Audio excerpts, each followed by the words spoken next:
Hello everyone, welcome to Sanmargha classes. Let us see question number 20 of chapter Force and Pressure. Define pressure. Pressure ಅನ್ನ define ಮಾಡಕ್ ಹೇಳಿದ್ದಾರೆ. ನಾಳೆ exam ಇದೆ, pressure ಆಗ್ತಾ ಇದೆ. ಹೌದಾ? ಆ ಪ್ರೆಷರ? ಅದು ಬೇರೆ ಪ್ರೆಷರು. ಇಲ್ಲಿ ಕೇಳಿರೋ ಪ್ರೆಷರ್ ಯಾವುದು? Okay. Pressure is the amount of force applied perpendicular to the surface of an object per unit area. Pressure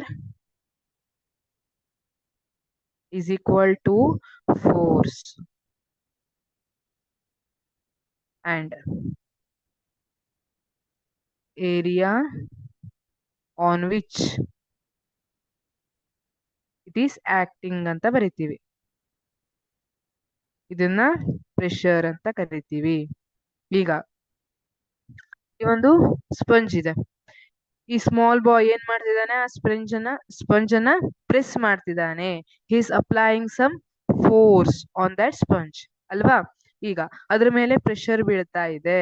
ಹಾಗಿದ್ರೆ ಪ್ರೆಷರ್ ಅಂದ್ರೆ ಏನು? Pressure is the amount of force applied perpendicular to the surface of object. This is surface of object and this force is perpendicular and object per unit area. ಒಂದು unit ಏರಿಯಾವನ್ನ consider ಮಾಡಿದ್ರೆ ಅದ್ರ ಮೇಲೆ ಎಷ್ಟು force apply ಆಗ್ತಾ ಇದೆ perpendicular to that surface, ಅದನ್ನ pressure ಅಂತ ಕರಿತೀವಿ.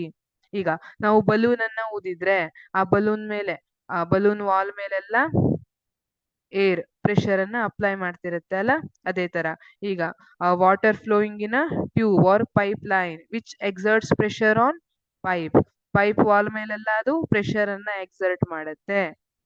ಇದನ್ನ ಪ್ರೆಷರ್ ಅಂತ ಕರಿತೀವಿ. ಅಂದ್ರೆ force applied perpendicular to the surface of an object per unit area, ಇದನ್ನ ಪ್ರೆಷರ್ ಅಂತ ಕರೆದಿರ್ತೀವಿ. Thank you.